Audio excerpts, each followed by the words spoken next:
Everybody, it's a bit of a gloomy day, and it doesn't help we're in the subterranean basement. But apologies that the pack said the old library, and we're not in the old library, so we thought we'd give everyone a minute or two extra time to get here. Thank you for coming. Appreciate your time today. It's a fairly busy agenda, but before we get into the business of the business, Town Clerk, you've got the preamble. It just works. Oh. Good morning. Welcome to this morning's meeting of the Planning and Transportation Committee. As you are aware, the public element of today's meeting is being live streamed, and those participating in the meeting have given consent to their inclusion. The recording will be available on the City Corporation's YouTube channel following the meeting, and it shall be retained for up to 1 civic year. Whilst we endeavour to live stream all our public meetings, technical difficulties may sometimes prevent live broadcast. In these instances, we aim to upload a recording after the end of the meeting. All personal data will be processed in accordance with the Data Protection Act 2018, and for any further information on that, please feel free to contact us. Please be aware that microphones will be on at a low level at all times, and background sounds could be picked up. Thank you. Very good advice. Thank you, Town Clerk. So, the first thing I want to say is to note that Anthony Fitzpatrick has ceased to be a member of this committee. The Court of Common Council has agreed that the ward of Lime Street will now be twinned with the ward of Langbourne, and so the joint representative is Matthew Waters. And I would just like to express my, and I'm sure everyone's, thanks to Anthony for his work during his time on the committee. I'd also just like to share some good news. Last week I had the privilege of attending with some of the planning team the Building London Awards, which is a Pan London Planning Awards, and the city did extremely well. We had a commendation for Panorama St Paul's at 81 Newgate, which was for the best retrofit project. We were the winner of the Best New Place to Work Award for 100 Fetter Lane. Very, very cool scheme. And I'm particularly excited that we won the Sustainable Planning Award for our integrated suite of sustainable policy guidance. So congratulations to all of the team on a fantastic haul. Really good stuff.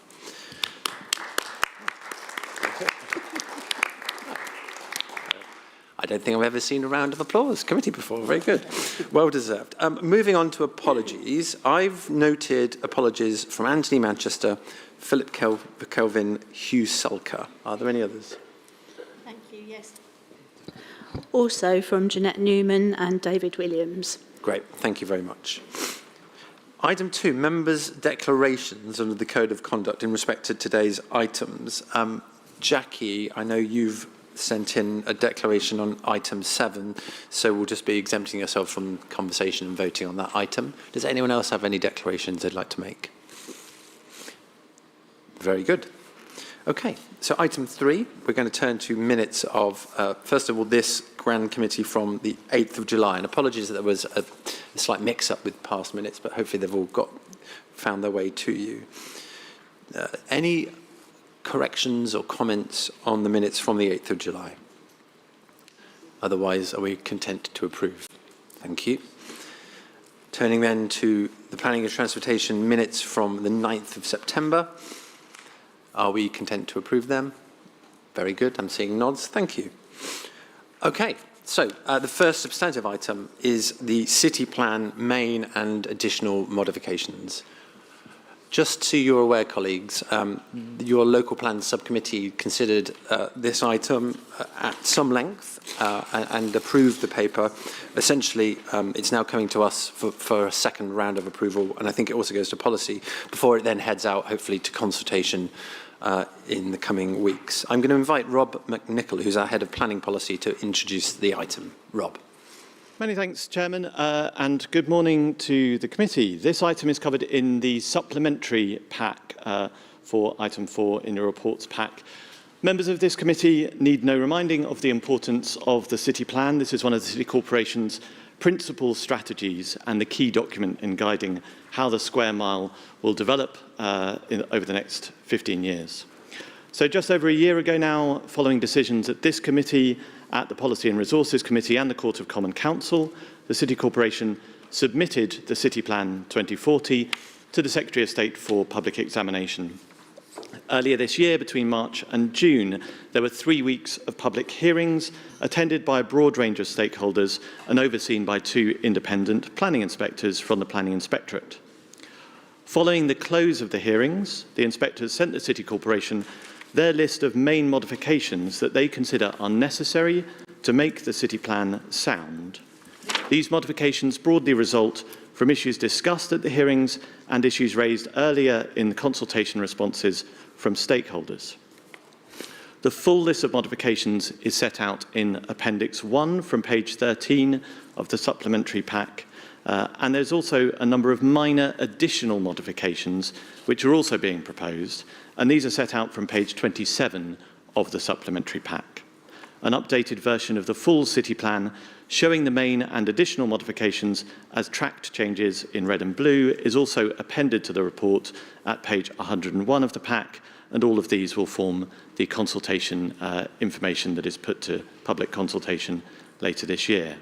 It is important to note that these are the inspectors' main modifications.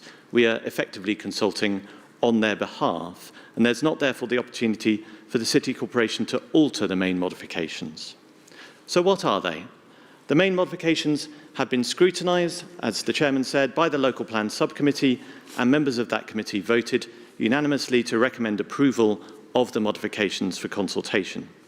The most substantial main modifications are highlighted in the report in paragraphs 12 to 15, and these include changes to accommodate additional growth through modifications to the tall building contour heights and a new tall building site at Broadgate, clarifications regarding the approach to heritage policies, articulation of a vision in the plan, information related to expected housing completions, and various clarifications around office floor space requirements, cultural contributions, the role of infrastructure providers, and exceptional circumstances where lower long-stay cycle parking may be acceptable. Finally, in terms of next steps, if approved today, the report will go to Policy and Resources and then to the Court of Common Council before we begin consultation in December. Responses will be sent to the Inspector with a City Corporation response to those consultation submissions. We expect to receive the Inspector's report together with the final list of main modifications in the spring, and then to be able to move to adopt the City Plan in the summer of next year. The recommendations for members of this committee are set out at the top of page 4 of the supplementary pack. Thank you, Chairman. Thank you very much, Rob. So just as a reminder, colleagues, the City Plan and modifications are in the supplementary pack, which is the whole of item 4. Colleagues, do you have any questions? Chief. Not so much a question, but just really to give a lot of thanks and gratitude to the team for an extremely detailed report, and also the review meetings that have been open to members to question it en route. I think it's a brilliant report, and hopefully it will go through without too many tweaks. Thank you, Chief. Alison Gowman. Yes. Thank you very much. Thank you very much. Bearing in mind that the officer said we can't really make many changes, I hope what I'm going to say isn't in that vein. There are there are a few typos that I'll give the officer after this to hopefully improve some of the points. But can I refer to the infrastructure policy IN1 and IN2, which are on pages 219 and 222. In the first one, we're looking at requiring developers to look at infrastructure provision and connection, and that refers to everything water, sewage, electricity, Wi-Fi. Great. But when we get to IN2, when we're talking about looking at what the capacity is, that's only in respect of water and sewage, and doesn't look at what is the capacity for example, Wi-Fi and energy. And I wondered why that was, I felt a bit of a mismatch. It's not only looking at where it is, what it is, and what's needed, but also what is the capacity, because we do know buildings are struggling, say, with Wi-Fi connections. And the other point, if I could raise, it's on page 229, 230 under design. And the amendment refers to the requirement to adapt to a particular standard, WST 05, which is a BREEAM standard about climate change. And I'm just a bit concerned, although it's good to be specific, and that's what this amendment does from being general, are we then pinning ourselves to a standard that's now to 2025, but actually by 2040 that will be so old hat, and we won't have any flexibility. So I'm not saying to go back and be too generalist, but is there any kind of saving provision here that says any reference to a specific provision is to be treated as accepting any further update? I know that's hostage to future fortune, but I just wondered if there's some way that that could be tempered, please. Thank you. I don't know, Rob, maybe you want to take those. Thank you very much. Yeah, so just to be clear on IN2, so the policy does relate to all types of infrastructure. There are specific requirements in relation to water infrastructure providers who have a legal obligation to ensure that they are planning in advance and ensuring that there is sufficient capacity.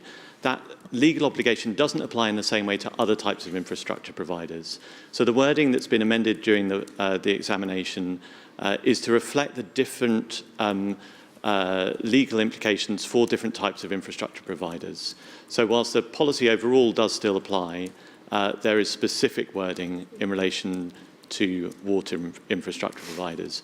We would expect, this is a policy area that came under particular scrutiny from the Home Builders Federation, and I'd strongly expect that they and other stakeholders, particularly the infrastructure providers as well, will be looking at this very carefully and this wording carefully. We did look to other local authorities and their wording, the amendments that they had made to their local plans, and very much took the same approach with guidance from the inspectors who suggested that that should be the approach we take.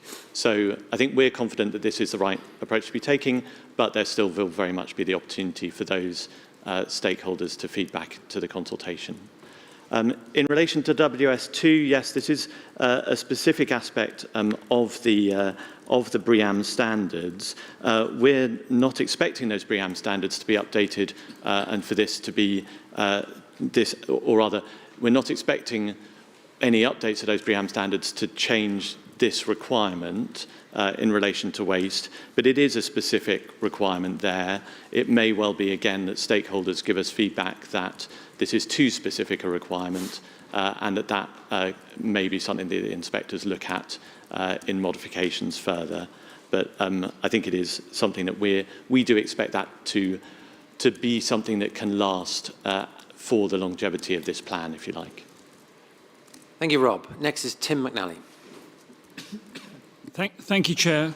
I note in the suggested modifications that in terms of Bevis Mark Synagogue, the phrase that used to say with regard to the immediate setting of Bevis Marks, the word immediate has been deleted to indicate that the effect could be much wider. But then when you look at tables such as on the figure 1 on page 27, there's still a hatched area showing immediate setting of Bevis Marks. Could officers confirm that that hatched area would therefore be removed if the deletion of the word immediate? Because otherwise some reliance could be placed in future applications on that hatched area as denoting only the area that is affected. I think that's one for Tom. Thank you very much for the question. So just to clarify, the word immediate has been removed from policy S21, which is the city cluster policy, to make it clear that all proposals within the city cluster itself should have regard to the setting, the entire setting of Bevis Mark Synagogue. The hatched area, which is the immediate setting policy proposal for Bevis Marks, remains in the plan and has not been amended by the inspectors. So the amendment was just specifically to that wording in the policy itself. So could people get confused in the future by that variance?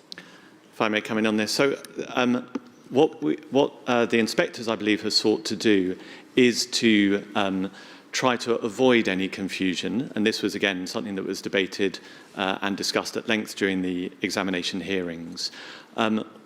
There is a need to recognise that Bevis Mark Synagogue and all heritage assets have a setting.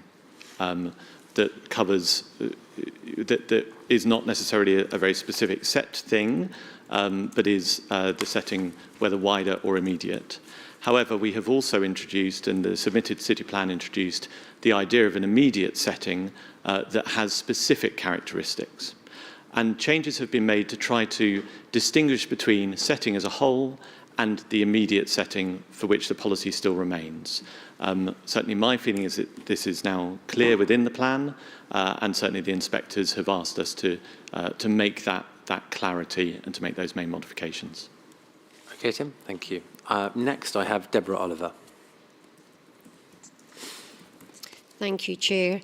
I have two questions. The first one is on Chapter 7, MM22, where the word unacceptable has been added, so it's do not result in unacceptable adverse impacts on the amenity of neighbouring occupiers. I'm just querying why the word unacceptable has gone in there, because I thought it was quite strong when it said do not result in adverse impacts.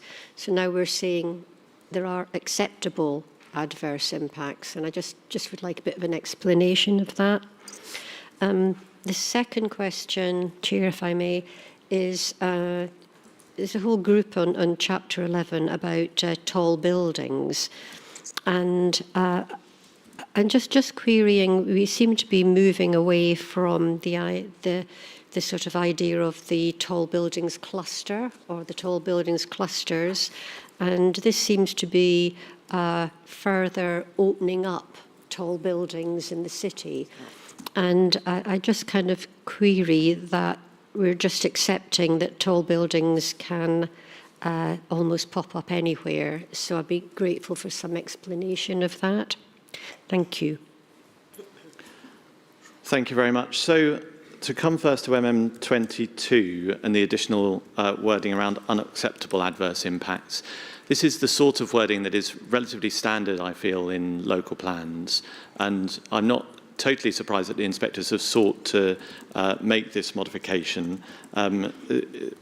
Instead of looking at the potential for there to be any adverse impacts whatsoever, it's mainly focusing on ensuring that it is impacts that would be unacceptable, that would have a real material change in the experience of whether it's residents or others who are affected by the development, and making sure that those changes, that it isn't simply a matter of very minor shifts, but actually is recognising that for those impacts to be unacceptable, they have to be of a significant standard. So that's MM22. In terms of the tall buildings policy and furthering up, opening up tall buildings in the rest of the city plan and its core approach of clustering tall buildings to now 3 specific areas remains unchanged by the modifications for the inspectors.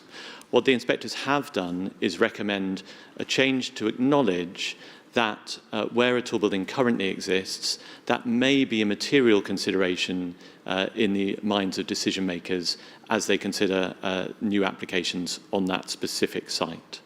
Now that's an acknowledgement, and to my mind is by and large a statement of fact. It is the case that the decision makers can recognise that an existing tall building could well be a material consideration in whether or not to grant planning permission for a new tall building on that specific site. We have a number of tall buildings within the city that are outside of the identified tall building clusters, and where those come up and need to be refurbished, need to be looked at for modernisation, then it's recognising that those sites have an existing tall building on them, and that simply may be a material consideration. But the focusing of new tall buildings is still very much within the 3 areas that are identified within the plan itself. Deborah. Yes, if I can just come back on who is it that decides that something is an unacceptable adverse impact, because you mentioned residents, but I think in my experience, sometimes it hasn't been if something is unacceptable to residents, somehow it still manages to get through our committee. So I just be a little bit more a little bit more explanation of who it is that decides what is unacceptable. I can probably take that. I mean, I think, thank you. Given that this will become, we imagine, post-consultation and approval, the master planning framework, on the basis of that, officers would make a recommendation. So they'd be making the initial judgment, and then ultimately it'd be this committee that would be deciding on what's acceptable and what's not. So that's, I think, unless officers vehemently disagree, I think that's the process. And it's a bit like so many things, and there are so many judgment calls in planning, so many trade-offs in planning. This will be one of those. My sense on that wording change, and also on the clarification on tall buildings, these are tidying up issues from the inspectors rather than fundamental course corrections of what the planner initially said. Any more questions for officers? Go ahead, Tana Adkin. Yes, thank you, Chair. I'm just looking at paragraph 14, and I just wanted confirmation, really, that where the reference to the Bevis Mark Synagogue and the monument, that paragraph that's been removed, that's not a signal that these aren't important heritage assets, but really has been removed in order to not affect potentially other heritage assets that haven't been mentioned and singled out. So in fact, it's to make the policy sound as respect to all heritage assets rather than to single those out, and is not a signal that both those Bevis Mark Synagogue and the monument are at any form of risk. Thank you very much. I think that's a very fair interpretation of what the inspectors have suggested, and it's worth emphasising that both Bevis Mark Synagogue and the monument are mentioned with specific approaches according to their particular characteristics within the plan as well, and that those have not been in any way watered down. It's also worth mentioning that the plan itself contains a number of more generic policies that cover heritage assets, that seek to protect them and, crucially, to celebrate them as well, and that sits within a wider framework, both within the London Plan, within National Planning Policy Framework, and within legislation, particularly the Town and Country Planning Listed Buildings Act of 1990, that give numerous layers of protection to our heritage assets. Thank you very much. Very good. Any more questions? In which case, just as a reminder, this is a process which has taken some time. I think it's 4 chairs of planning it's gone through. It's about 10 years. It was paused briefly during the pandemic. So we're not at the end. We're at the beginning of the end, I think, where we are now being asked to send the modifications to public consultation. And there's a second recommendation. This is all at page 4 of the addendum, just to delegate a simple response to those consultees to the Director of Planning and myself. The team will then receive those consultations, and I guess the process then continues, the aim of which will be for us as a local plan sub, then a planning committee, and then policy, and then COCO to finalise this, we hope, in good time in the new year. So if you're content with those recommendations, could I just please ask you to support them? Thank you very much. I think we can say that's carried. I don't think we need to count these votes, do we? That was just very good. Thank you. Thanks, Rob. Well done. Okay, we're going to move on now. This is, and actually slightly to your point, Tana, the SPD, the Supplementary Planning Documents update, you'll see that one of them is celebrating our heritage. So hopefully that's an opportunity for us to double down on our love of all things old and heritage in the city. Gudrun, I think you're going to present this. Yes, so this report is providing an update to the local development scheme that was brought to this committee in February. It provides an update of the various consultation that we're going to be undertaking over the next year or so in relation to these SPDs. Just to reiterate that the approach is still on time and is in time with the key milestones set out in the LDS. And the aim is to adopt all the SPDs in accordance with the timeframe within the LDS and within paragraph 2 of the report. So in developing our approach to the SPDs, we've carried out some best practice research into the best practice for engagement and consultation exercises generally, and then how we can apply those to the statutory SPD preparation processes. And that research has really moulded the approaches that we have embedded within the engagement strategies which sit behind each one of those 5 SPDs. So our approach has really been, as we've set out in the paragraph 2, around pre-engagement. It's about focusing initially on very detailed stakeholder mapping exercises to understand who the key stakeholders are for each one of the SPDs and how we can bring them into the process. It's about pre-engaging with the key stakeholders that have been identified with the aim of inputting and informing the scope of the SPDs at an early stage. The approach to the engagement has been tailored towards each one of the groups identified and getting their insight into the topics. For example, some detailed sessions for residents around the inclusive city SPD and how they can feed and bring their knowledge and experience of the city to that process. Working with developers and agents in relation to the approaches to Section 106 and the approaches to how we deal with applications for loss of offices through marketing and viability strategies. And also working with market agents to understand how they develop those market strategies. So that engagement is all going to take place in November this year, and we've got a series of events planned. For the Inclusive City, it's going to be a much longer programme because this is a new approach that we really want to kind of trailblaze on. So that for the Inclusive City, that will take place from November up until kind of spring next year as well.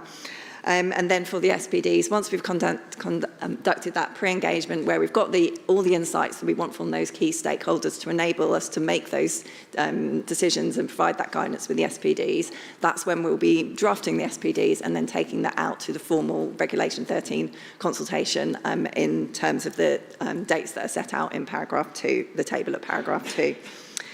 So the report also highlights how we, alongside that pre-engagement in November, we're going to be asking for a call for evidence. So really it's an opportunity for anyone interested in the preparation of these SPDs to provide provide links or make us aware of any evidence that they have that they think might help us.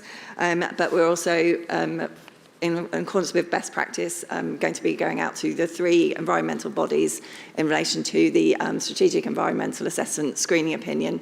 We've contacted this already and we're of the view that a full sustainability appraisal isn't required for these SPDs because they hang from the city plan sustainability appraisal and that they don't have, in the technical term, significant effects.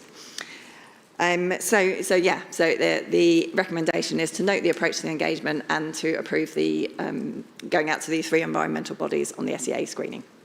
Very good, thank you. That's very clear. I have to say that the LDS, the Local Development Scheme, I had to look up what it was, so it was helpful to have a refresher.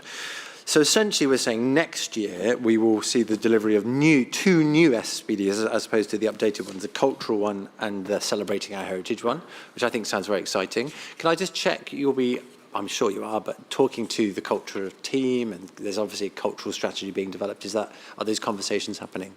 Yeah, absolutely. We've been liaising with all the various departments, including the team developing the corporate strategy, to understand the crossover between the SPD and the wider corporate approach. Wonderful, thank you. Opening to questions, Tana Atkin. Thank you. Thank you, Chair. Just wanted to ask a question about local councillors, ward councillors being informed about coming to these meetings, but also being requested to gather potentially information from their wards, from their constituents, and then bringing that to your knowledge and awareness. I don't know how that works, because I'm obviously a new councillor, but I think using ward councillors who are on the ground speaking to their constituents would be very useful. Thank you, Chair. Yeah, absolutely. We're still fully embedding all the details of that engagement programme, but yeah, we absolutely want to bring that insight as well. Thank you. Deputy Chairman. Thank you, Chair. I suppose it's a question really around the cycle of development schemes that we have, and major developments in particular. People will be aware that from the point of inception, initial conversation with yourselves at pre-app through to coming in front of committee could take years. A lot of these SPDs will be coming through in that meantime. How do we talk to developers and how do we bring them through to the new policies whilst they're still being formulated so they don't get caught short if they fall on the other side of the SPD coming through committee? How do we manage that transition?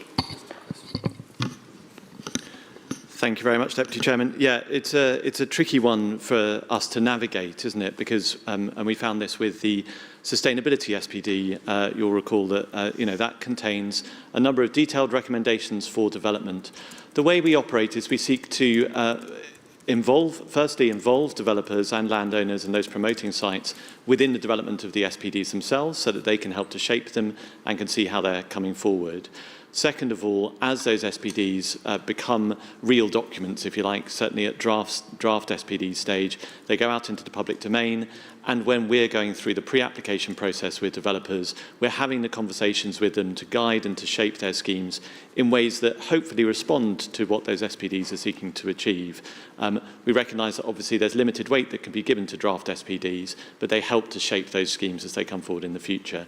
And then we think very carefully about adoption timescales and how that interacts with decisions made by this committee, the signing of Section 106s and so forth, to limit the risks that happen, that could potentially happen with schemes getting decisions made. So it is very much that iterative process, but it's something that's really important for both us as policy officers, as development management, and for developers out there in the world to understand we need to work really closely and very collaboratively on all of this.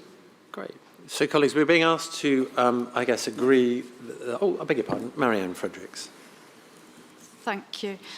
Given that the sessions have been programmed for this November, in a couple of weeks' time, can you share a full programme of these sessions and where they're likely to be held and who's invited? And you mentioned that you'll invite residents' groups. Can you expand on that? We have a number of residents' associations in certain parts of the city. We have pockets of residents, and it's always very hard to actually reach them. So I'd be really interested to understand how you are actually going to reach out and get a broad group of residents from across the whole of the city. I think that was it. And will you be, going forward, reporting back sort of the information that you're receiving as you're going along, so that, similar to the local plan, you had a separate website where people could see what was happening. And will any of this be online as well, or is it just sort of focus sessions? Thank you. Yes, so firstly, in terms of the programme, we're more than happy to share all the details of the programme. Some of those events, as I said, have already been scheduled, and some of them, the invites have gone out to developers already. But over the coming week or so, we'll be sending out all the communications in relation to the programme of events. In terms of how we're engaging with residents, well, as I mentioned, we've been doing an extensive stakeholder mapping exercise to make sure that we capture all the various groups that we want to get engaged and we feel will have an input into these processes. We also are kind of keen to expand that further and look at how we can make connections for voluntary groups as well.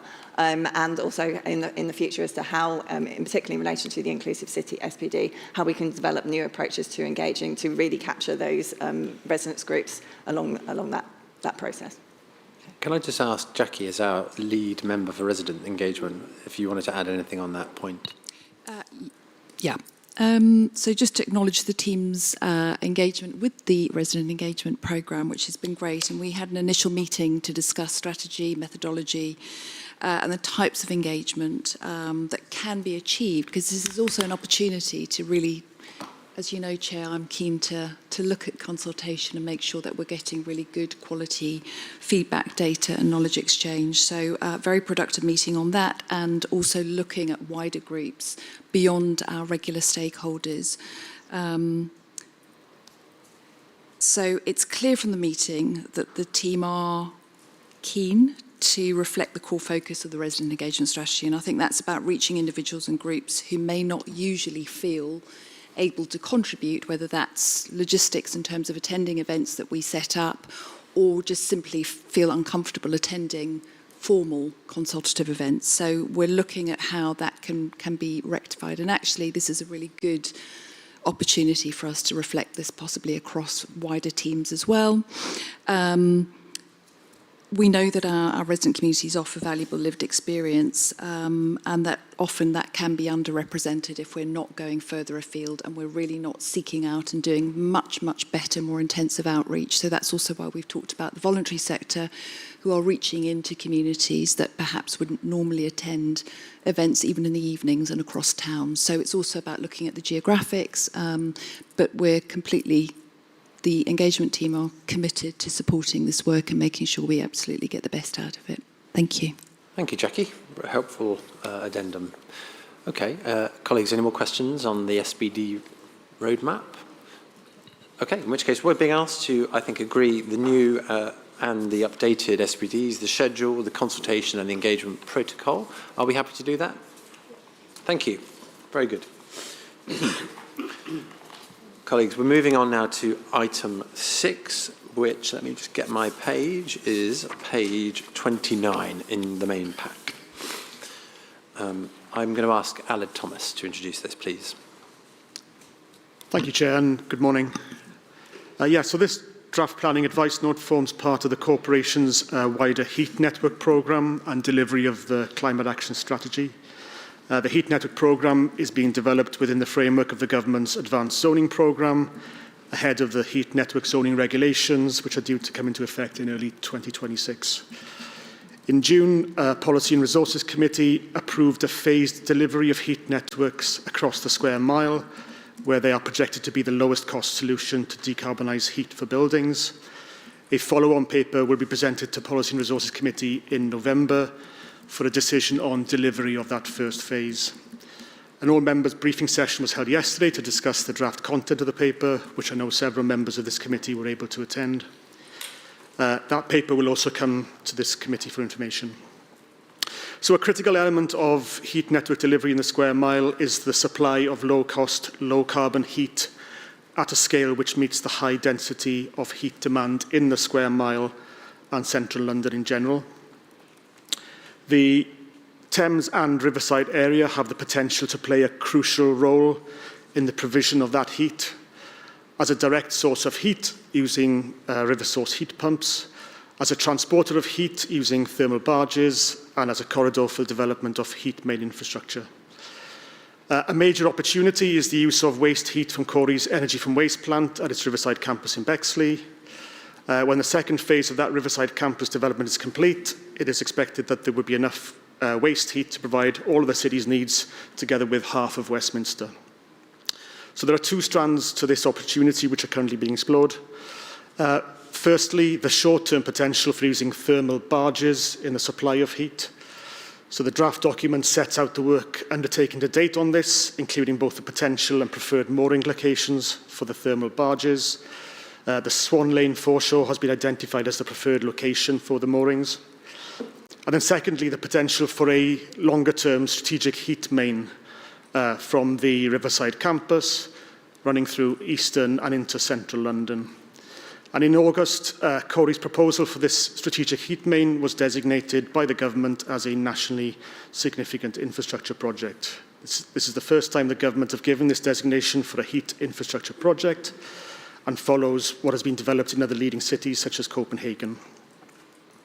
So this draft planning advice note sets out the policy and regulatory context, the recent studies undertaken by the Greater London Authority and others, as well as the current plans for strategic waste heat supply for the square mile and central London.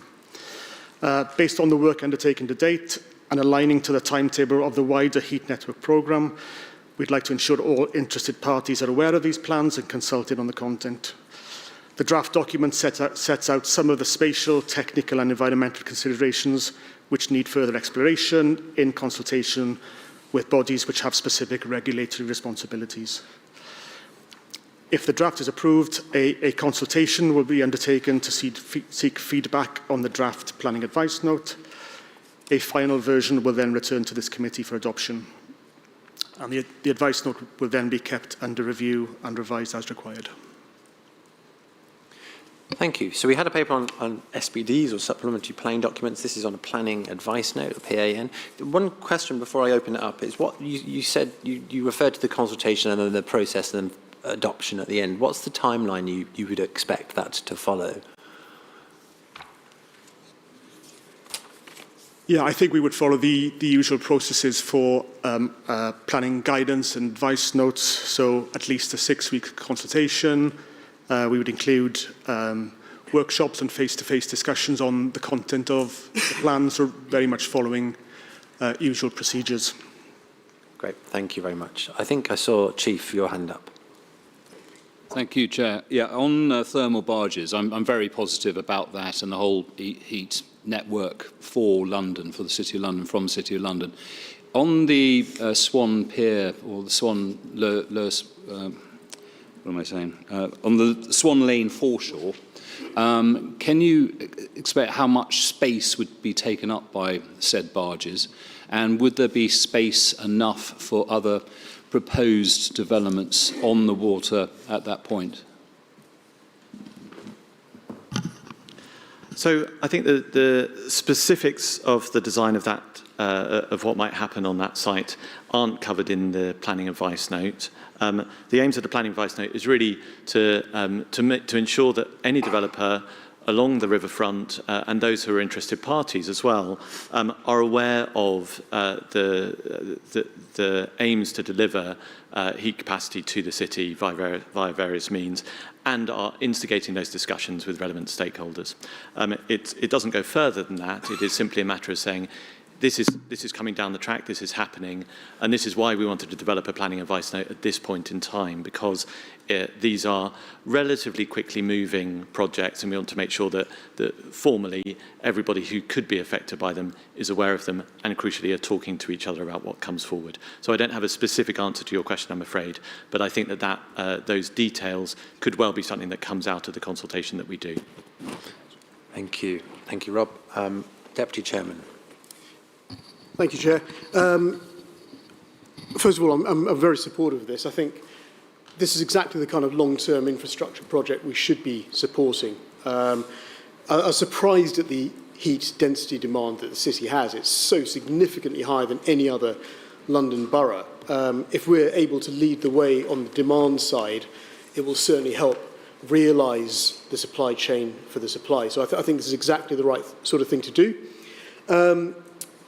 I suppose there's two questions that I have. The first is, you've identified 6 potential sites along the river to host these thermal barges. And I suppose my question is, I want to understand why Swan Lane Pier was the selected site when there is an active planning application in the system out for consultation on that very site. If I was looking at this from the stakeholder perspective, forget our perspective, if I was a member of the public being asked to respond to a consultation on one planning application for a site, and then a few weeks later on another application for the same site, you're not helping the situation, you're actually creating confusion. You're giving the stakeholder an either or, whereas actually this is a very different kind of question. And I wonder why it is we've narrowed it down to Swan Lane Pier when actually there are 5 other sites. So could you just answer that definition on why Swan Lane Pier was chosen?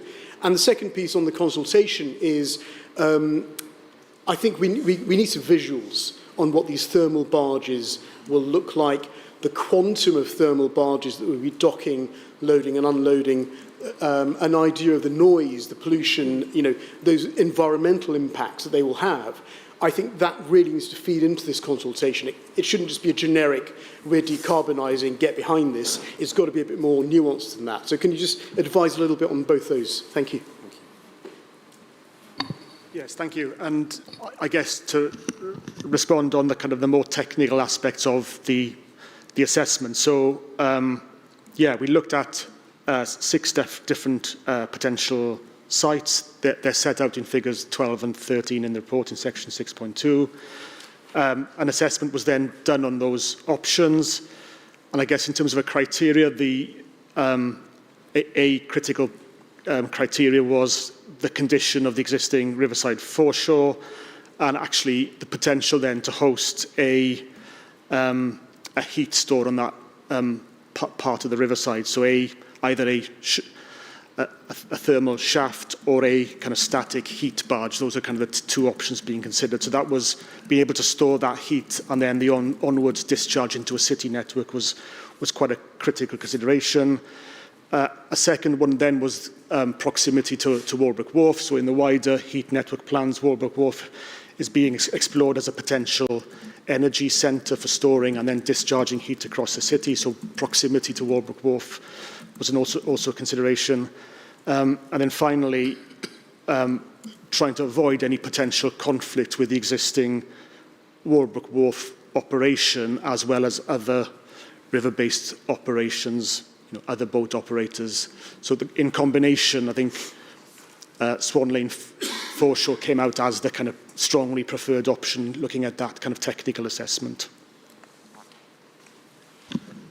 If I can just add on the consultation aspects as well, I think it's really important that we do look at the potential impacts of any heat barges that are brought to the square mile, and we'll certainly be working with Corey and other relevant stakeholders to make sure that the consultation goes out with all of that information in the public domain, so that people can have a look at this in the round and consider all of the potential impacts when they're responding. And we very much welcome the views of all stakeholders here as to the approach that has been taken to identify Swan Lane foreshore as a preferred location, and how that plays out in schemes that may come forward as well. So, yeah, really keen to hear everybody's views on this one. Yeah, and just on the kind of the assessment that was done on the piers, I think there's about 9 bullets in the pack on the various technical assessment criteria, if members wish to read it. Okay, Marianne, you're next. Thank you. This is an interesting concept, which I welcome, but to begin with, can I just have some clarity? There are different figures in regards to the proposed sites. So on page 59, in the bullet points, you have 7 sites, which includes Swan Lane Pier, east of West Walbrook Wharf, east. The image lists 6, but hasn't numbered Walbrook Wharf. And then on page 69 in the conclusion, you're back to listing 6, and you've omitted east of Walbrook Wharf, Swan Lane Pier. So I think you need to be clear when you're with your listings when you're going out for consultation. I would expect that the members of the public and stakeholders might require further information on the design of the barges, the length of stay that they will be on the riverside, the impact of the foreshore, accessing river stairs, which are illegal routes. I think all of that is really going to be necessary if you're going to get some proper feedback, rather than people being frightened about what we're proposing. So I think more details would be very helpful. I'm really pleased to see that we're reinforcing our river policies, and the river is there to be utilised with moving freight coming in and out. So I look forward to seeing the information that comes back, and just to, that we're assured that it's not just consultation in the city, but our neighbours over in Southwark who will front these sites will also be consulted. Thank you. Thank you very much for those points. And we'll pick up. Thank you for spotting the issues with the numbering and the naming of those sites. We'll certainly pick that up before we issue this document. And absolutely further information on the specifics of these barges, their operations, to the extent that we have that information, which I think is relatively mature, we can certainly make sure that's part of the consultation. And yes, we will look to consult widely and across the river, because we also know that, of course, impacts on the north side do have implications for residents and others on the south side of the Thames as well. Great. Could I just quickly add, how will you connect the heats from the barges into the system across the walkway, and who will be responsible for that as well? I think that's an important aspect.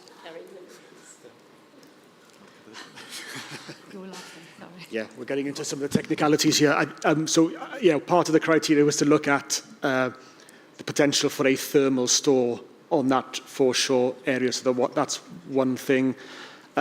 There's then designs which we can then share during the consultation stage on the piping proposals onto the kind of riverside area, and as I say, connecting to Walbrook Wharf as a potential energy centre, so we can share some of that more detailed kind of technical aspects as part of the consultation.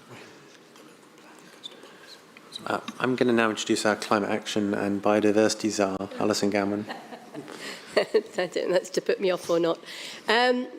Part of my question was actually asked by the Deputy Chair. I was going to ask the same question that he asked about the earlier SPDs, what happens in the interim. I think you probably have answered that sufficiently, and we're all dancing around the same point. But is there any implication for us? I believe that there was an application for thermal barges to be moored at the Tower Pier as part of the Thames Clipper electric vehicle that's being built to bring freight into the city from Dartford Wharf, I think, up to the city with freight, with thermal barges at Thames Pier. Is there any implication that that was turned down, I believe, by Tower Hamlets? Any implications for us as to why that happened and whether or not we would find that we would be in the same position? Thank you. Thank you for raising the point. I'm afraid I wasn't aware of that particular application at Tower Pier, so we'll certainly have a look at that as a matter of urgency to ensure that there aren't any implications for us. Certainly, as far as we're aware, there isn't substantial work has been done to demonstrate that the mooring of thermal barges and their operation is a feasible prospect within the city at various locations. So we'll certainly have a look to see if there's any specific implications of that particular decision. Thank you for making us aware of that as well. Happy, Alison? Okay, thank you. Josephine Hayes. Thank you, Chair. I just wanted to go back to a point that was raised a few minutes ago about where there's a pending planning application the public is being asked to consult on, and then there is a major infrastructure application like this. I just feel that there's an important point of principle here, that since anybody can file a planning application for any land, irrespective of whether they have any interest in it, the implications if the City of London Corporation as planning authority was kind of constrained by a pending planning application would be very serious. And I wonder whether the officers would agree with me that it's a matter of the public interest and that the public interest must override an individual planning application. Thank you. Certainly, I'd agree that public interest sits at the heart of the whole of the planning system in the UK, and that is the fundamental reason why we have a planning system, is to ensure that the public interest is put first. I would say that we have to carefully manage our approach to both applications and the development of guidance or policies as they come forward. There are very well-established processes, procedures, legal requirements for both of those systems, and we are adept at making sure that we are taking appropriate judgments and advising members on their judgments that they make, both during the consideration of planning applications and bringing forward any guidance that might relate to them. I realise that that doesn't perhaps directly answer your question, but I think it's a matter of we manage these processes as we go in accordance with the guidance and the legislation that we have. And just amplifying that, I mean, it's sometimes difficult to choreograph when supplementary planning guidance or local plans coincide with planning applications. It's just part of the ever-changing dynamic of planning. But clearly, if there is a new material consideration, it would need to be taken into consideration in determining a planning application. Thank you. John Edwards, you're next. Thank you, Chair. Just a question actually leading on from Marianne's question about putting something next to the Thames path. I'm assuming those pipes, if you're going to have them, will be buried. And the second question is can you, when this comes up again, it'd be good to give some examples of where it's been used elsewhere. You mentioned Copenhagen. I mean, are they using barges or are they using pipes? Because it would just be good to see how it works. And another example. Thank you, Chair. Yeah, so the pipe would be underground. That's the first question. On the second, the Copenhagen reference was more to the strategic heat main. So what's happened there is they have built a fairly significant pipe across the city, which is what the strategic heat main concept is kind of drawing on, really. So yeah, it is, that bit is drawing on experience of what's happening in other cities. The thermal barges, I think we're aware of some examples of it, but we'd have to come back to you on the details of that. Happy, John?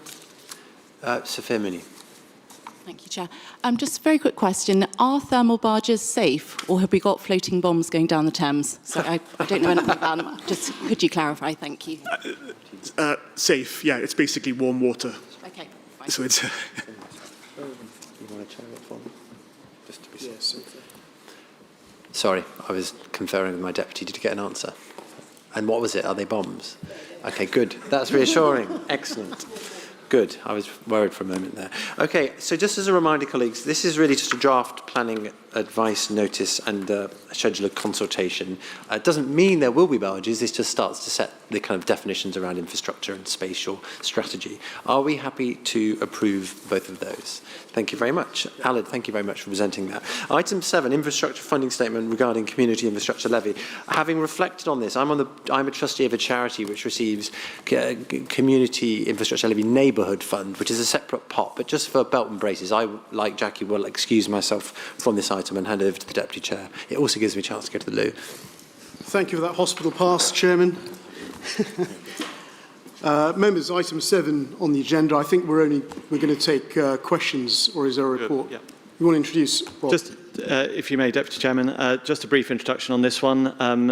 The report is the annual infrastructure funding statement. Starts at page 69 of your main pack, and the infrastructure funding statement itself is appended from page 85. That rather benign title, Infrastructure Funding Statement, somewhat underplays the information this report contains. It highlights the significant sums that have been contributed by development in the city towards infrastructure that the city needs, and it sets out how the funding has been allocated and spent over the previous financial year. Development has generated something over £21 million of SIL in the last financial year to fund infrastructure in the city, and in addition over 31 million collected for mayoral SIL, which goes towards funding strategic infrastructure, as well as a substantial multi-million pound contributions in relation to Section 106 agreements over the last year. There's various high-profile schemes that have been funded. The reinstatement and redesign of Finsbury Circus Gardens, which opened this year, contributions towards St Paul's Gyratory, and the creation of the new, hopefully soon to be renamed Greyfriars Square, pending a decision later on this morning. Over £750,000 towards the works to restore the Great Hall and Hogarth Stair at Bart's Hospital, and various neighbourhood SIL projects, which I would recommend members familiarise themselves with. Some really great projects that have been funded via this route. I just wanted to highlight those for members so that they're aware of this. Thank you very much, Deputy Chairman. Great. Question from Tim McNally. Thank you, Chair. I really welcome this report. I was particularly delighted to see in the infrastructure funding statement the picture on page 103 of the replacement for Mays House on Sydenham Hill, or just on the border of Southwark and Lewisham, where new housing is being created. And I note on page 107 some very large sums of Section 106 being used, and if you take Mays House at just over 23 million and York Way at just over 16 million, and this is 1 year only, that's 40 million being spent on either new or enhanced or replacement city housing. And I wondered if there's anywhere that members could look and over the course of this decade and see the amount of Section 106 that has gone into city housing to show that how developer money is being used to fund replacement, new and enhancements to our existing housing without reference to the housing revenue account or specifically city cash. I think we do that. Rob, do you want to respond? Yes, absolutely. So the infrastructure funding statement, as you say, highlights the amounts that have been funded, and certainly we will very happily provide more information, working with our colleagues in communities and Children's Services. Thank you, Deputy Chairman, to provide any additional information around the longer term funding that goes towards that and how it's broken down. If that would be useful, we'd be very happy to provide that. Thank you. That would be very useful. Thank you, Chair. Yeah. No more questions. I mean, if I can just say, I mean, I think this report really highlights the critical nature that SIL funding now has within our ecosystem in the square mile. And I think as the corporation, we should be defending the use of SIL for these kind of projects and not let overarching budget needs and so on try to nab some of this money for other holes that appear in our overall finances. I think the nature of these schemes are really critical. Marianne, did you want to speak? Sorry, I thought your hand was waving. Yes. Yeah. Yes. Thank you. Please. Thank you for the report. It's great to see that the general projects have been identified in the report, but we do have a long list of neighbourhood SIL funding which we've given away, and I think perhaps it would be helpful if we could explain a little bit about the project, or where the money's gone, because for the public looking at this, and for myself, I've got no idea what the funding was used for. I've got the organisation's name, but I don't know what the funding was used for, and I think we should be a little bit more transparent and open about where and how we're spending the funding. So perhaps the next report could have more detail on each of those grants given away, as you would if you were a charity with your annual report. Thank you. I think the deciding committee on how these funds are spent do get detailed reports on the actual project, and that's an active decision made at RASC. So those reports are there. We aren't the deciding body on how neighbourhood SIL is distributed. So whilst it might be useful to have a line item on what the project is, I don't think we need the sort of level of detail that we get at RASC. But I think I take the point that having some sort of overall perspective is useful. Liz. Sorry, if I may come in on that, Deputy Chairman. Just to say that the website does, on Neighbourhood SIL, part of the City Corporation's website, does give further information on each of the schemes that are funded, and those are updated in real time. So as things get funded, it goes there with a paragraph on exactly what the funding is going towards. So that feels like a very good place for people to be able to find out more information about the specific schemes that get funded. Okay. Alderwoman.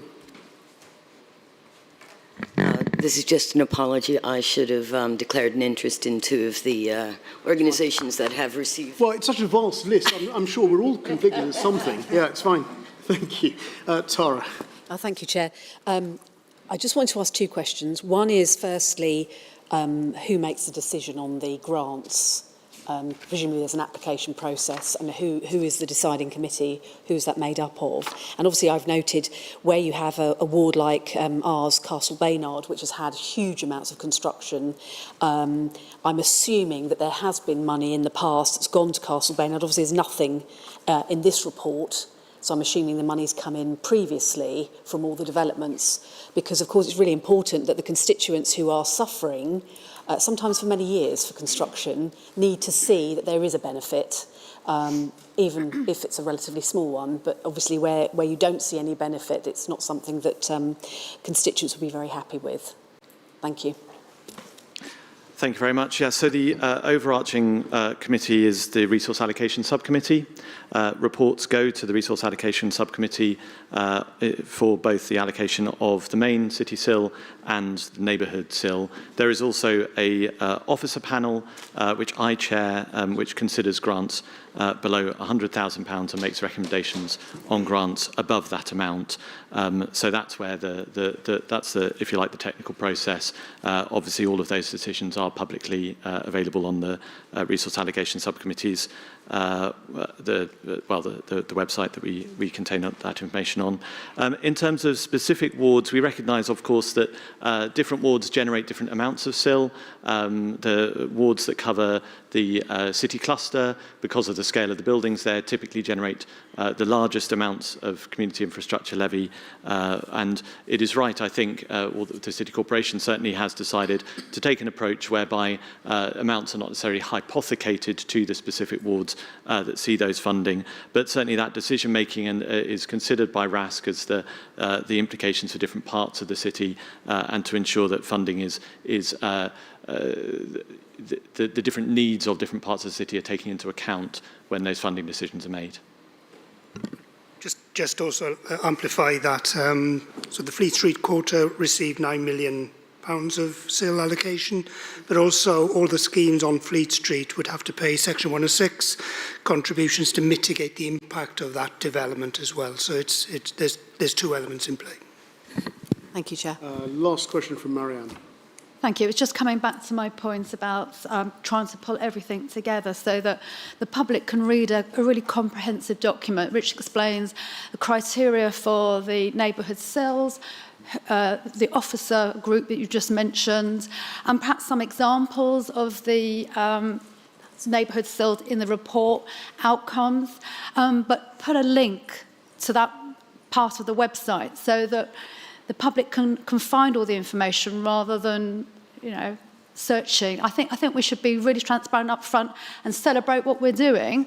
And we haven't anything to hide, have we? So, let's have everything pulled together so we can tell the story. I couldn't agree more that we don't have anything to hide. No, these are really great schemes. It's one of the privileges of my job is being able to chair that the neighbourhood fund officer group, seeing these great schemes come through. The more we can do to promote them and to celebrate what we're doing and to encourage more applications that help our communities, the better. So if there's more information that we can provide and that the grants team can provide as well, then we'll be very happy to do that. Thank you. Members, that report's to agree? Thank you. Hand back to the Chair. Thank you, Deputy Chair. Item 8, the Old Gate to Blackfriars Cycleway. This is actually for information, having come to Streets and Walkways a few weeks ago. Just for information, it relates to transport strategy that identifies a core network of cycling routes across the city. These are to be delivered in phases, and the strategy aims to make the square mile a safe, attractive and accessible place for people to cycle by applying a minimum standard for cycling provision. Now, Bruce, I see you've taken up a front row seat. Did you want to say anything additional, given that this is a for information item? You're very welcome to. No, Chair, you've covered pretty much all of the points that I was going to say, but just, I guess, for members' awareness, the decision by the Streets and Walkways subcommittee was to pause the project until there's new national guidance on bus stop bypasses is published, at which point we'll bring a report back to Streets and Walkways subcommittee so they can consider how to proceed with the project. Great, thank you. Any questions to Bruce? Tana. Thank you, Chair. Does this have anything to do with the difficulties at embankment, the Basiljet embankment, where I understand there's a problem with the cycle pathway coming down off Blackfriars, which is delaying the opening up of the city walkway? Or is that nothing to do with it? No, that's not covered by this. I don't suppose you happen to know what's delaying the opening? Not off the top of my head. I don't, I'm afraid, but I can come back to you on that. Thank you very much, Chair. Marianne. It was just a question from the public about the qualities impact statement. And I was asked, and I didn't have the answer. I can see that the planning officer fills out the statement, but does he get any guidance or does input from the access officers in this particular case? And there were some queries about some of the conclusions drawn in terms of things would definitely have an impact if you were partially sighted or blind rather than it may have. So I just wondered if at some point we could have a discussion about the impact assessment offline and how we can utilise the access officers and our stakeholders to perhaps help improve that report writing. Thank you.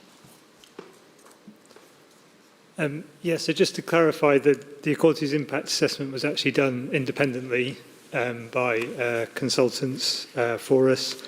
It was informed by engagement with groups representing the needs of disabled people, including the roundtable briefing that was arranged for members of the Streets and Walkways subcommittee on that, but very happy to pick up any queries offline. Josephine Hayes. Thank you, Chair. Yes, I would like to express my relief that there's been a deferral on the ground of uncertainty about the impact on certain groups of these cycle bypasses.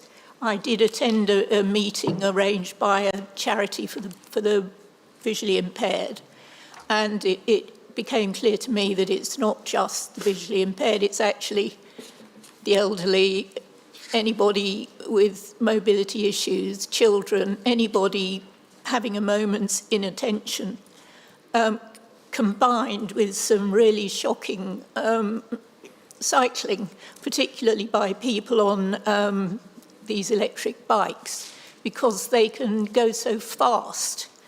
And when you get the combination of the two, I did see some videos of some really horrible accidents, and I do feel that as others have indicated, that the existing wording is really not adequate to cover the problem. Thank you.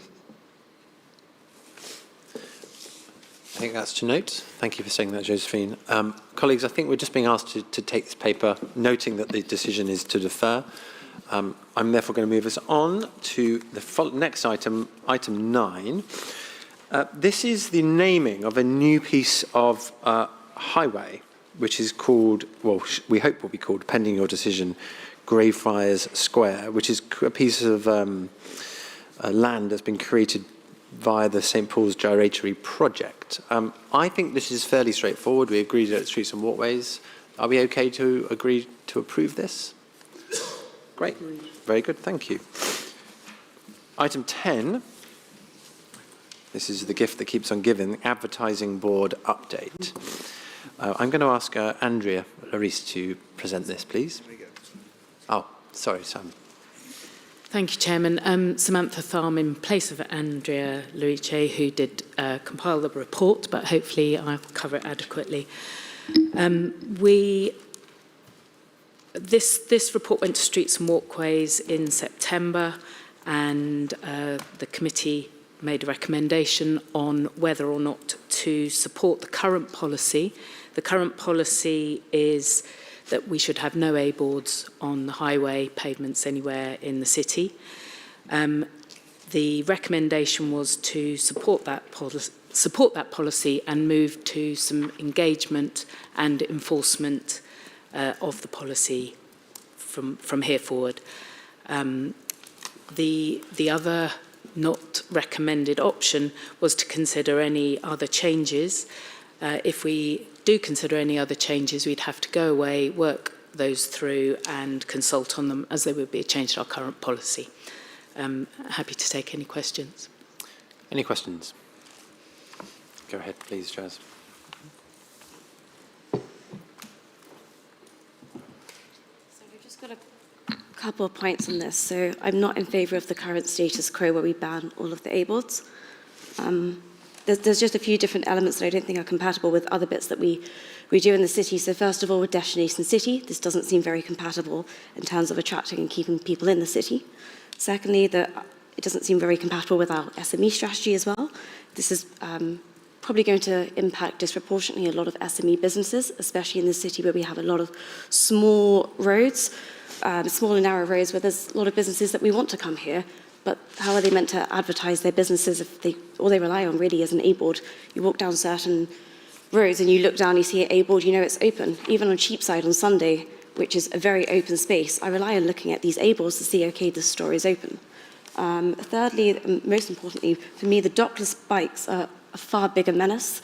Actually, last week in Vintry Ward and also with Dowgate, we did a patrol with the police, and we also had a few people who are visually impaired and blind, and I did a patrol with one of the ladies just walking around with the white cane, and the biggest obstacle for her was actually these dockless bikes. They can cause far more damage. They're able to, there's a degree of common sense. Businesses, they've got a license, they can remove it, put it back in. They also have obstacles with these bikes, so I've got a far bigger concern there, and I would have liked to see a paper coming in trying to address that issue, which I think is actually one that many people would agree is a growing issue. Fourth, churches and other organisations also really rely on these ables. It's not just retail businesses and hospitality. I can speak, I'm a church warden of my church at St James Garlick.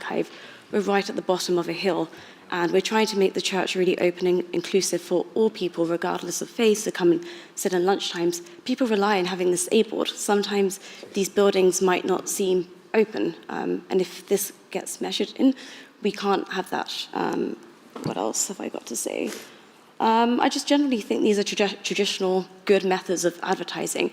Our businesses going to then put brightly lit signs up. It might not be compatible with conservation points. So I guess when I come to this, I don't really know what I can support. On paragraph 81, it mentions about further consideration can be given to other exceptions under licence based on location or other factors. This can be considered as an option if members agree to the current policy to exceptions. So does that mean if we vote for option 2, we can also explore actually including wayfinding, but necessarily having some advertisement being allowed in certain areas? Thank you. So there's a few questions in there, and I think, thank you for that, Jaspreet. And I must say, when this came up at Streets and Walkways, I was kind of sympathetic to the position that you've taken. There is some challenge, I think, with implementation of ABLE policy in terms of the criteria and then the enforcement of it. But you had some questions. I'm going to ask officers to first of all address them before we open it up. Thank you, Chairman. Perhaps to say the first point that we're dealing with when we look at managing anything on our pavements is the issues around accessibility and the impact on people being able to move comfortably. And I think from your question, you're fully aware of those issues from an access perspective. And the difficulty we have is then determining which locations it would be fair to allow an A-board and not allow an A-board. Hence our recommendation that it is better in the round that we say no A-boards, and that we then move to assisting businesses in other ways to advertise and promote their offer, and similarly with churches and other community organisations. Appreciate that there are some challenges there, but there are other authorities who have some good practice examples of how they do that. There is opportunity to fix things to buildings in some places, but fully accept there's a challenge with listed buildings. But again, we would assist by drawing up guidelines about what people can and cannot do. Yes, your question around the option 2, what we've said there is we tried to give some examples of what we could consider under a permit system if that is the preference of members, and that would need us to go away, work up in more detail with our legal colleagues what's permissible under the different acts, what we can and how we enforce it, and then we would be required to consult because we have already adopted a policy that says zero tolerance.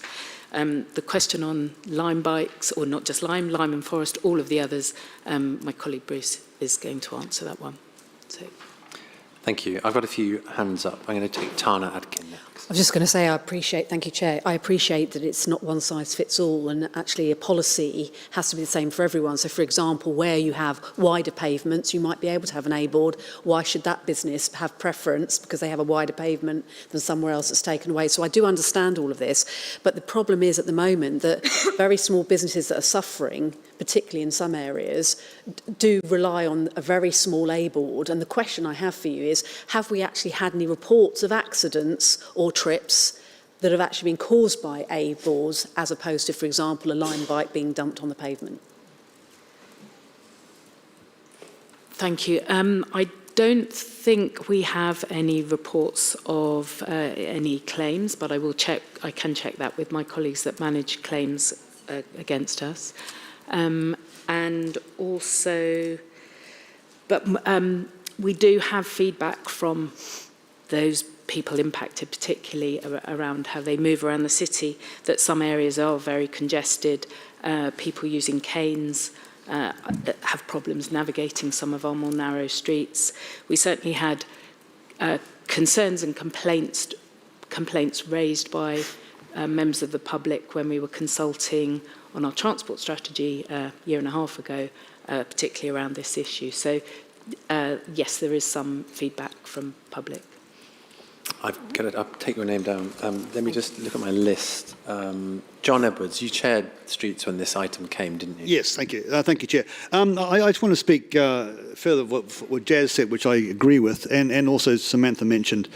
This is all about accessibility and congestion, which I think is quite a valid concern on main streets where an A board may force you to step into the carriageway, and that it is it's quite logical that we should avoid doing that. And if we can, if getting rid of the A board enables someone to walk on the footway, not on the carriageway, that's a good thing. My concern is that that approach, the blanket approach, is bureaucratically simple.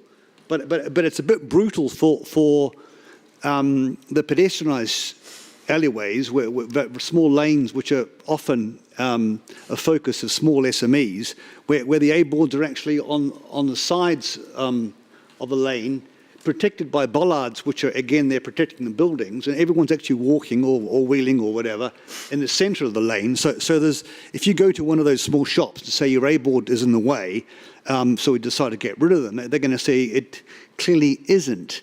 So the only way we can really explain to that small shopkeeper our policy is that it's definitely in the way somewhere else, and so we want one policy to cover the whole city for simplicity. So therefore, sorry, your A board's going to have to go.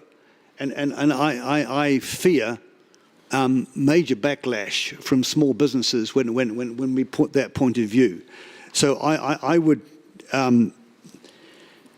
sort of plead with the committee that let's put in some flexibility here. When you have a small lane which is pedestrianised, where people walk in the middle of a lane and the A boards are behind bollards on each side, we treat these A boards a little bit like table and chairs. We ask them to get a license for it. We give them a small fee, nominal fee, like we do for the table and chairs, so that will stop people just doing it frivolously. And we support them, because these small businesses, I'm talking about the family businesses on the small streets, not the big shops on Ludgate Hill where there is an issue. But the small family businesses, we need to support them. They're in terms of the economics of a city, they're irrelevant. But in terms of the life, the culture of the city, they're very important. And we've done so much for them already during COVID and everything. I think it would be a slap in the face now to take their A boards away. And one of the reasons I feel strongly about this is that some of these small streets, which are pedestrianised, the little collection of A boards that all around them, where they offer their coffee, sandwiches, whatever, it actually sends a very sort of warm message. This is a place to go for lunch. I mean, and it actually creates the culture of that little area, and it's not the same as a main street. So I think we're damaging more than just the bureaucratic issue of having an exception. We're actually potentially damaging not just those businesses, but the culture of these small streets. So I think we need to look after these people and be a little bit more clever with the bureaucracy that wants to be brutal. Thank you, Chair. Thank you, John. Marianne. Thank you, Chairman. This policy was put in place a number of years ago. We've got a copy of the report in 2020. It was a policy that was actually in place prior to 2020, but it was reinforced following our transport strategy, which was heavily consulted on. And the consultation that came back was that pavements are for people. We spent a lot of money, and you see with the SIL fund in a Section 106 money, extending areas such as Cheapside to improve the pedestrian comfort so that we don't have congested pavements and people can move around freely, especially those who have got disabilities, people in wheelchairs, people in pushchairs, wheeling suitcases, and those who have sight disabilities in particular. So this was a policy that was agreed once again in 2020, but it was held in abeyance because we had COVID. Officers are asking us now to support the gentle enforcement of this policy. And I support the gentle enforcement of this policy, and I support removing A-boards because there is no evidence whatsoever that it actually helps a business, encourages business, or signposts a business.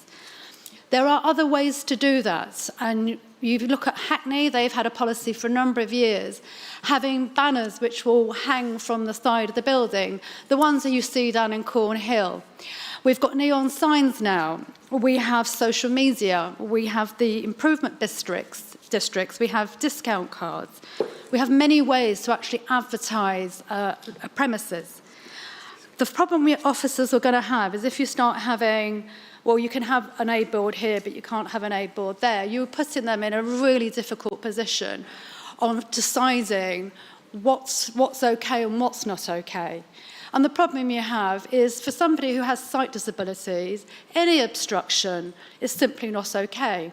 We spend a lot of time at this committee talking about dumps, line bikes and forest bikes and obstructions. This is an obstruction as well. We need to give our pavements back to people. We need to ensure that our city is accessible and help the businesses to provide direction and custom their way. But there are other ways to do that which will not be detrimental to people who need to navigate our streets safely. We want an inclusive city. This is a policy that we really finally need to have to enforce. And I think it's very unfair of us if we start asking officers to decide what's okay and what's not okay, because the premises will say, well, they've got an A-board over there, but I haven't got one here. This is a very well thought through policy based on a lot of evidence coming through our transport policy. And I think it's now we actually give the officers the full permission to start implementing and removing the A-boards in a conscious and kind manner that's been proposed. Chairman. Thank you, Marianne. I have quite a few names, so I would just ask kind of courteously if colleagues could add any new points to the debate so we don't get too circular. I have Tim McNally next. Thank you, Chair. I'm afraid I'm going to have to disagree with Marianne on my right, but probably agree very much with Jazz. I think the lesson of COVID was that some of the things that previously we wanted to abolish and some of the use of the streets by people and restaurant businesses coming out onto the streets and putting chairs out where perhaps they may not have had a license for it actually helped promote people coming back into the city. It promoted more vibrancy and more confidence coming back, as well as being, obviously, during the COVID period, needed for social distancing. And I think many local authorities have since taken the view that a degree of licensing of use of the pavements for that kind of activity is okay. So I would personally oppose a blanket ban on A-boards. By all means, there should be guidance on keeping a metre of free pavement available for people to get by on wheelchairs or with buggies. But what we should really be concentrating on, I think, is licensing it, charging people for their A-boards, and if you've paid a licence for it, that would be fine, and then designating those funds to help fund accessibility and towards our pavement widening projects. So this could actually be a good thing, as well as assisting the small businesses and churches who depend on these A-boards. Thank you, Chair. Thank you, Tim. I remember this being a similar discussion 12 years ago when I first was on planning, so it kind of keeps coming back. Deputy Chairman. Thank you, Chair. I agree with most of Marianne's points, actually, so I'm not going to restate those. I think there's a couple of bits here I want to add. First of all, we've had this extensive debate at Streets and Walkways, and that subcommittee came up with the recommendation you've got in front of you, and I think that there needs to be a level of trust that this debate was had thoroughly. Secondly, I think we need to consider that there is the destination city policy and strategy that is going to look at wayfinding across the square mile and look at ground floor activation in the round. And I think looking at piecemeal policies like A-boards doesn't necessarily help us get the overall picture across the square mile that I think Destination City has the ambition to do. And my third point is that we know for a fact that our streets are now as busy as they were pre-pandemic, if not more so on a Thursday and the weekends. And we need to be mindful that actually anything occupying our pavements, any street furniture whatsoever, needs to be a secondary consideration to pedestrian access and inclusion of our streets to that pedestrian accessibility. So I think we need to get our priorities right, and to me, the pedestrian rights overwhelm any sort of A-board need on our pavements. Thank you. Thank you, Deputy Chairman. Chief, you're next. Yes, I'm afraid I disagree with the Deputy Chairman on this. I'm pro having A-boards, but they should be registered, so I agree with Jazz, John, Tim in supporting them in a hybrid way. I think the whole point of the city is to be welcoming, to bring people back, to bring footfall back, particularly for the retail and hospitality, particularly when they're SMEs. So I'd support that. If that's option B, I support the hybrid version. Thank you, Chief. Very concise. Excellent. Edward Lord. Chair, thank you very much indeed. Can I draw members' attention to the minutes of the Streets and Walkways subcommittee, which is on page 16 of the For Information pack. On there you will find, well, actually it goes from page 14 through to page 17. You've got the minutes of the discussion of the Streets and Walkways subcommittee. At that meeting, I moved, and Chair, you seconded a revised version of option 1, which was that we continue the current policy save for pedestrianised and time-closed streets. I wonder, Chair, if it might be helpful if that amendment were put again to test the mind of members of this committee, because that gives you a position between option 1 and option 2. If the committee weren't minded to adopt the amendment as stated in the minutes, then I would be supporting option 2. Thank you, Edward. So you're putting in a specific amendment now that you need to second it. I won't second it because I'm chairing this committee. I was just a member of that. Does anyone want to second that? John Edwards, do you want to second that? Let's have a quick conversation about that amendment. Or should we just take it to a vote? So are we voting on that or voting on adding it to the list of recommendations? Well, it's an amendment to option 1. Okay. So essentially what we're saying is that A-boards would be permitted on streets that are pedestrianised or which have timed closures. And that, I think, will respond to a number of the concerns which members have identified. Okay. Gabby, on this. I'd like to just draw the attention of the committee to listed buildings that can't have banners affixed, that can't have neon signs, that provide neighbourhood shops, that service all these small residential communities, for example, Goswell Road on the border of the Golden Lane estate. They would suffer under a blanket ban, and they're not a pedestrianised street, but it is a wide pavement. Thank you. So please, if we can take matters like that, it's not the only example. Just for completeness, Josephine, I did have your hand up on my list. Yes, my concern is more about the, to my mind, really quite cold and almost hostile appearance which some of the streets in the City of London have, just sort of blank facades of offices, little shops that are hard to see because they're hidden under columns, And if there is not, in conjunction with these proposals, a lenient policy towards the use of banners and signs on buildings, which would give an almost potentially festive appearance, then I think that this would be detrimental to Destination City and would be rather off-putting to visitors, frankly. Thank you. Okay, so, Marianne. I've just got a question for clarification. Can I just ask officers if the committee agree any recommendation other than option 1, which is to our current policy? I assume that we have to go back out to public consultation, and therefore that will feed back into our decision. It's not a case of what we like or what we don't like. It's a public consultation. Is that correct?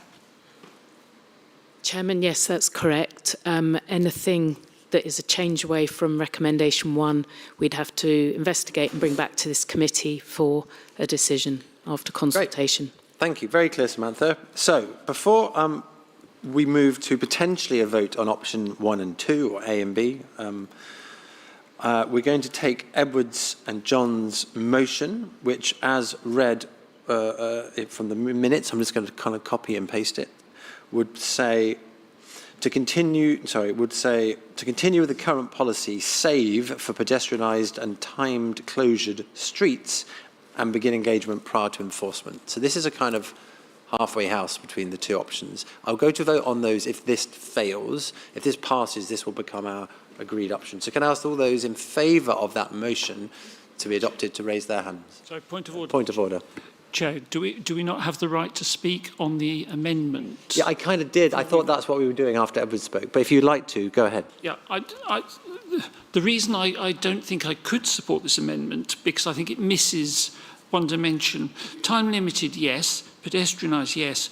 But what about where there are wide pavements of 2.5, 3 metres, where actually there isn't a real issue? Got any more points on the motion from Edward Lord? Otherwise, Edward, is there anything you'd like to say to wrap up before we vote on it? So I didn't quite follow. I accept entirely the point that Tim McNally makes. This amendment, when it was done in streets and walkways, was simply to find some way through what was an almost intractable problem. Were this amendment to be carried, there's no reason why you couldn't propose a further amendment, which I would happily second. Clear, very clear, thank you. Go ahead, Matthew. Thank you, Chair. I was at the Streets and Walkways committee meeting. I felt that the halfway house, in terms of do we have the A-boards or do we remove the A-boards, there's a very clear policy here around fairness to all of the businesses. And I have a ward where I have a mixture of retail businesses with some pedestrianised areas, some areas that are open to the public. I'd find it hard justifying to the businesses this halfway house solution. So I think, and I felt forced to vote for the removal of the A-boards as the fairest way to say to all of the businesses in my ward that actually this person can have an A-board, but that person can't. That I don't think the policy's right to be implemented. Thank you. Very good, thank you. Okay, so show of hands, please. All those in favour of Edward's motion, please raise your hands. We'll keep them up because we're going to count.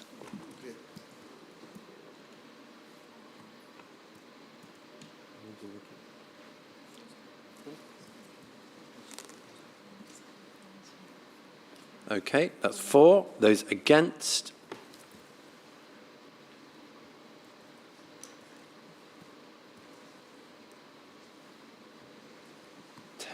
Against, so that's not carried. I'm now going to proceed to, therefore, a vote between the two options in the original paper. Option 1, as a reminder, is to continue with the current policy. This is the option that was endorsed by Streets and Walkways, and begin engagement prior to enforcement. Can I ask those in favour of that option to please raise your hand? And this is option 1, yes.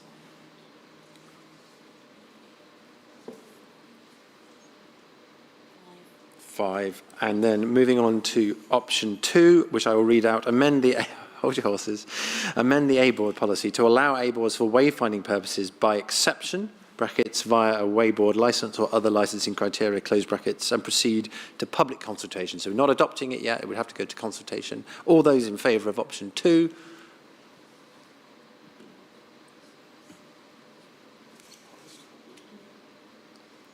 That was passed. Well, that was an invigorating conversation. Thank you, everybody. Thank you, Samantha, for presenting that as well and stepping in today. Item 11, pipe subways of Holborn Viaduct and Snow Hill over Thames Link. We're going to go straight to questions on this for those who've had a chance to read the papers. Any questions on officers, for officers? There are 4 decisions that we need to take. They're all on page 432. Are we happy to just take those? Agreed, thank you. Okay, items 12 are starred for information, 13 starred for information, 14 starred for information. 12 and 13 we're going to take, I think, as read. Item 14, Edward Lord, you had a question. Yes, Chair. Again, those that have read the minutes of the Streets and Walkways subcommittee will see that there was a energetic debate on the subject of the closure of Old Jewry at the Cheapside end.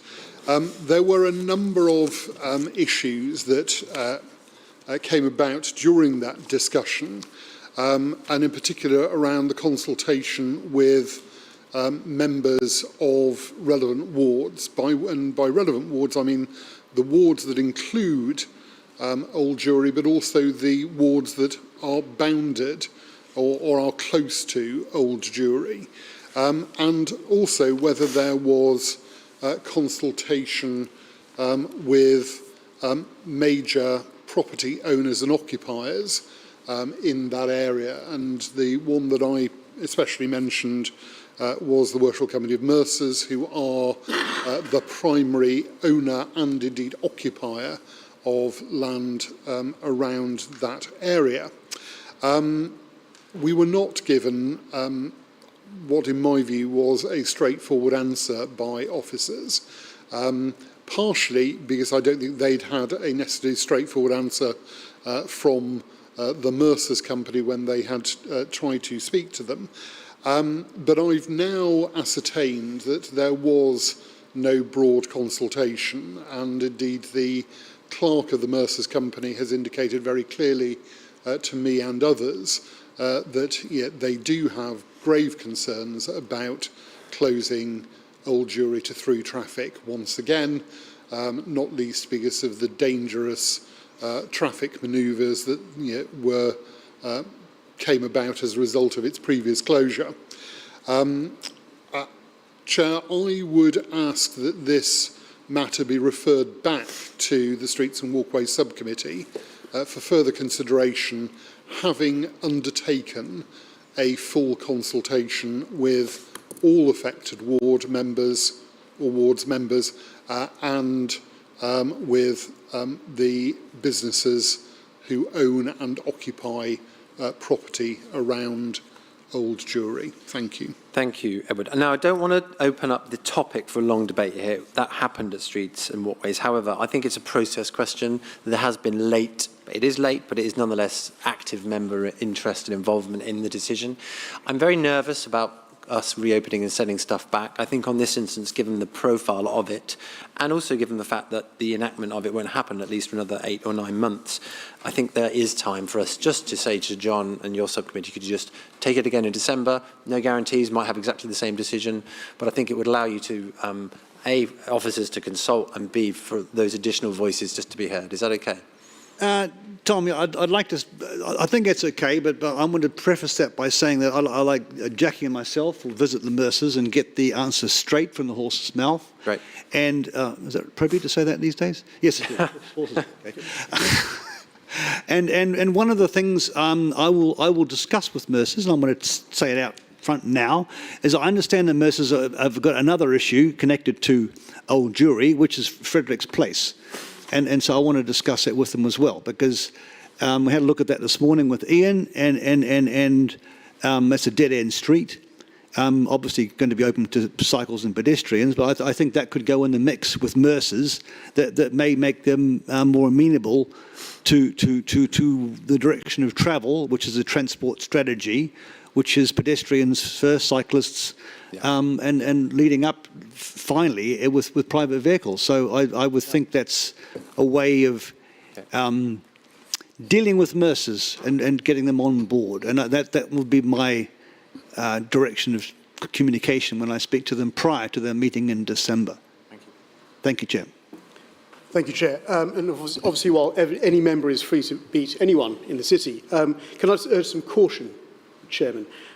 Because if we are going to consult widely and there's a stakeholder consultation that is equitable to everyone, I would suggest there isn't a side conversation with the stakeholder, because that will only muddy the waters of the response. I think we should let the officers lead the consultation. If after the consultation and the outcome is clear and you wish to then engage, absolutely, by all means do so. And I'm not stopping you from engaging at all. I mean, you have every right to do so. I would just urge a bit of caution around the timing of that to make sure the consultation is led by officers in an equitable way with all stakeholders. Understood, Deputy Bishop. Yeah, so to keep your equine metaphor, don't put the cart before the horse. Jaspreet, and then Alison. Thank you, Edward, for raising this. Will we get a report coming to one of the next committees just to let us know what happened and why there was a breakdown and there wasn't a consultation, just so we're sure this doesn't happen again? Thank you. Yeah, just to be clear, there was a consultation. Nobody just responded to it. And so latterly, members became interested in the topic and decided to pile in, and that's fine. It's entirely their prerogative. It was a slightly peculiar sequencing of events, I think. That said, we'll double check how thorough it was, because I think there was a bit of a sense that it perhaps wasn't thorough enough. So we will take a look at it, Jazz. Alison. Yes, my point was similarly, which is that my understanding from being at the Streets and Walkways Committee is that there had been no response, therefore consultation had been correct. And I would perhaps ask Mr. Lord to consider, he said that he felt he had not got a straightforward answer from the officers, and I'm expecting that he didn't mean that in any way they were shading or hiding or even disrespecting the subcommittee. So I think that ought to be clear on the record as well. Thank you. I'm sure, Edward, that was not your intent, was it? Correct. Okay, so on the record, that was not his intent. Josephine Hayes. Thank you, Chair. If John and Jackie do go for this meeting, is it not possible to regularise the situation simply by taking an officer with them? And indeed, isn't that good practice in all such situations? Thank you. I think that's great advice. John, we'll leave it to your judicious... Absolutely. I would never address anyone without an officer present. But before we go any further, Ian, do you want to stand up and say something? Because there's been a lot said and you've been quiet. Thank you. Thanks for doing my job, John. Ian. Thank you, and I think the chairman was doing a very good job of answering the points for me. I think that the chairman's comment just earlier, there have been public consultation. That public consultation was widespread. Because it's an experimental traffic order, it was actually over a very long period of time. And maybe that was the challenge. It wasn't one of those very narrow, focused, time-limited consultations. So it went to ward members, it went to all stakeholders. For Streets and Walkways, we were clear with Streets and Walkways in terms of that spread of that consultation and the responses that we had. As the chairman indicates, though, in the last few days, we've received further representations. They are from stakeholders in the area and ward members. I think it's sensible to take this approach. We have timescales and process issues that we'll reflect on. That will come into a report that comes back to Streets and Walkways. So we'll do all that engagement. We'll line that all up with ward members, with the stakeholders, with the chairman and subcommittee deputy chairman as well, and we'll find a way through it. Great. Thank you very much, Ian. Thank you, Edward and John and everyone else. So I think we're just noting those minutes. John, good luck with your peacekeeping mission, and Jackie, and we look forward to Streets and Walkways having another conversation about the matter with no commitment to what the outcome might be. Tana, is your hand up? Okay, fine. Good. Item 15. I am not aware of any questions. I've got no other business. Can we please... Oh, Jaspreet. So it's not technically a question, but just previously on the agenda item, Bruce was going to stand up and just address my questions on the Docklands spike. So I just wondered if he was able to address that. Sure. Could you just restate the question? I was just asking in terms of what further measures are being done just because the Docklands spikes are causing a further, the bigger obstruction on pavements rather than e-boards. Thank you. Yeah. Bruce. Yeah, so just to clarify a couple of points on Docklands bikes. So our policy on Docklands bikes is that they should only be left by either operators or users in designated parking bays, so not anywhere on pavements, so that's to avoid them causing an obstruction. I appreciate that is not always the case. So when they're not left in those bays, users are issued a warning or a fine by the operator for it to encourage appropriate parking behaviour. When we come across those bikes, either ourselves wandering around the city or the street environment officers, we report those directly to the operators for them to remove them as well. So I guess just in terms of comparison with A-boards, we do have a policy that they shouldn't be left on pavements and shouldn't be left in a way that obstructs or narrows the pavement for it and only in designated bays for it.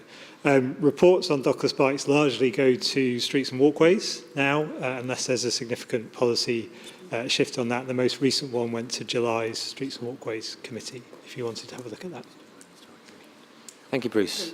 Jasper, you okay with that? Very good. Thanks a lot. Okay, Liz King. I have some AOB about we have a planning application committee on the 11th of November, which runs through the hour of 11 in the morning. And as I said in my note to the chairman, I think it's invidious to make members choose between their civic responsibilities in their wards for local remembrance services and coming to a meeting where you have to be here for the entire thing to vote. And is there anything we can do about moving that meeting to a more appropriate time? Yeah, we looked into this. It is scheduled unusually at 9 as opposed to 10:30, which would be the normal time, in order to account for that. My understanding, and I'm just looking at the planning director, is that thank you, Gwen, is that the business for that meeting is relatively light. Is that right? Famous last words. I think there's a single item, but obviously whether it's light or not would be members can take it as long as they want. I mean, I would hope that in 90 minutes we could wrap up the meeting and all be on it, because I also have invitations to events. But what if we can't? But then I'm afraid members, as you say, will be in the position of having to make a judgment. Well, actually, no, there is something we can do, which is we can... Start a bit earlier? No, we can start at 9 o'clock, but if we're still running at 11 o'clock, we can adjourn. So say if we are still running at 10:45, we adjourn until 11:30, which will enable people to go out into the yard, pay their respects as part of the commemoration service, and then return if they need to. I mean, I think that sounds like a sensible and kind of compliant way of managing business. Hopefully we won't get there. It's possibly not quite the solution you wanted, Liz, but I think that feels like a compromise that we can live with. Oh, I can live with the compromise, but, not everyone's going to the ceremony in the yard. People will have to go to their wards, so we need to make sure that we've got time. And maybe people could write in and say, to get to the service that starts at 10 to 11, as generally they do, is my understanding.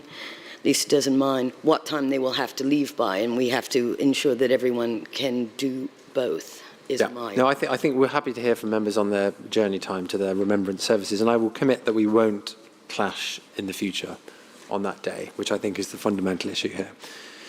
Can we please exclude the public? Are we happy? Thank you. So this is in the non-public agenda. We just need to stop the YouTube. Are we?